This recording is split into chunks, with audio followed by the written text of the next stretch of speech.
Hi, I'm just meeting you now. Such a pleasure. What a tour de force. Thank you so much. Yeah, you've got a mark right there. Yeah, we go. So did this film start with more with story or more with image or both? Or? I think maybe more with story.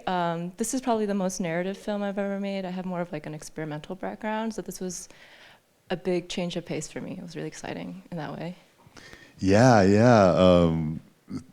Was this a? It looks like a huge undertaking. Was this like a long time in the making, or how hard was it to make? Yeah, it took a little too long. It took me like 4 years to make.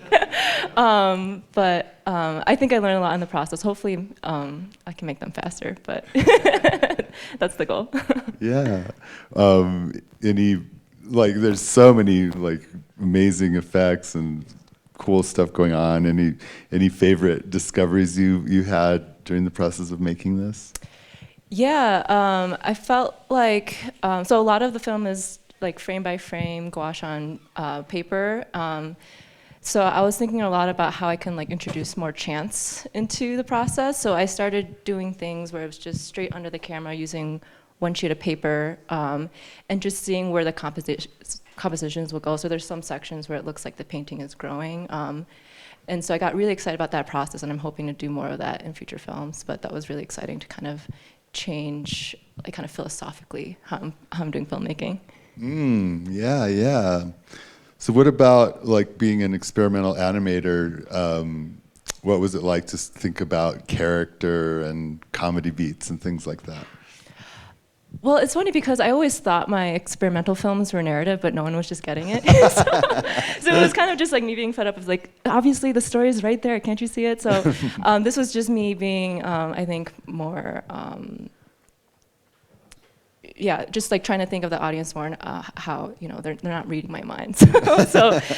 Yeah, kind of using those kind of more formal structures as a way to get the actual idea across, which was important for me for this one. Nice. The questions from the audience. I also just want to shout out that one of my voice actors, Molly Bukowski, is here, and she's an inspiration for like all the characters in this film. Oh yeah.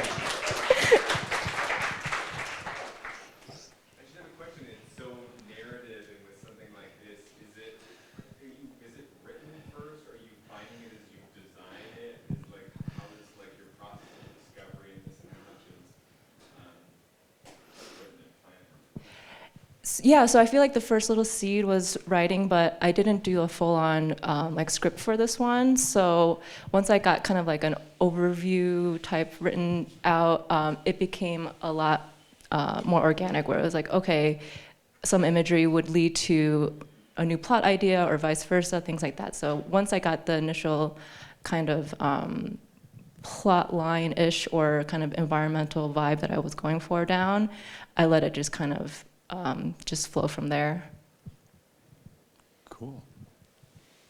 Anyone else? Yeah. I'm just curious about where the idea of like an alien abduction came from. I thought the way you did it was really unique and cool. Oh yeah, I like the idea of using like aliens as a metaphor for like the unknown kind of thing, and I think also that kind of idea of chance. And so I was actually thinking about this piece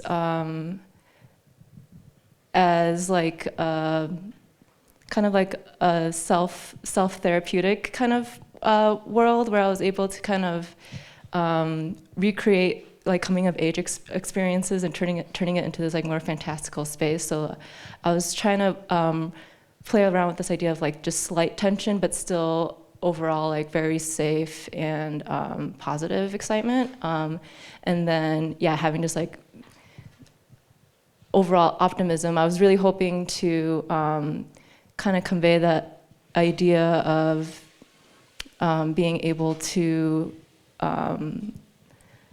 like take chances and live life to the fullest, rather than kind of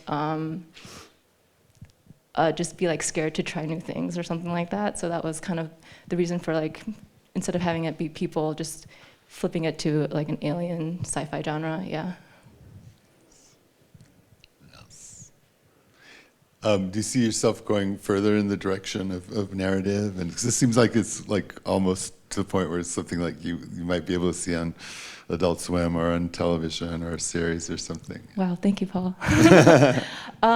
Yeah, I am really excited about narrative and doing like actual script writing and things like that. So it's funny, after like I finished this project, I was like, I never want to see these girls again. It's been too long. But now that some time has passed, I've gotten more attached to them. So I'm actually in the process of like writing like a series version where it's an actual more like adventure plot line driven focus, which is exciting for me. But I'm also finishing up a more experimental film, not related to this at all. So I'm kind of just want to do both. I don't want to like have to forgo one or the other. Nice, Yeah. nice. Yeah. Was there another question? Is that a sign? Oh yeah. I was just curious about like some of the compositions, like they're just so unique, and like the way that things morph into like different scenes were so beautiful. And I was just wondering if it was like if you like storyboarded or like walked them out, or if they were more like intuitive. Thank you so much. I would say it's more on the storyboarding side, where just because there's like technical things where you have to like have these assets like flowing in a specific direction.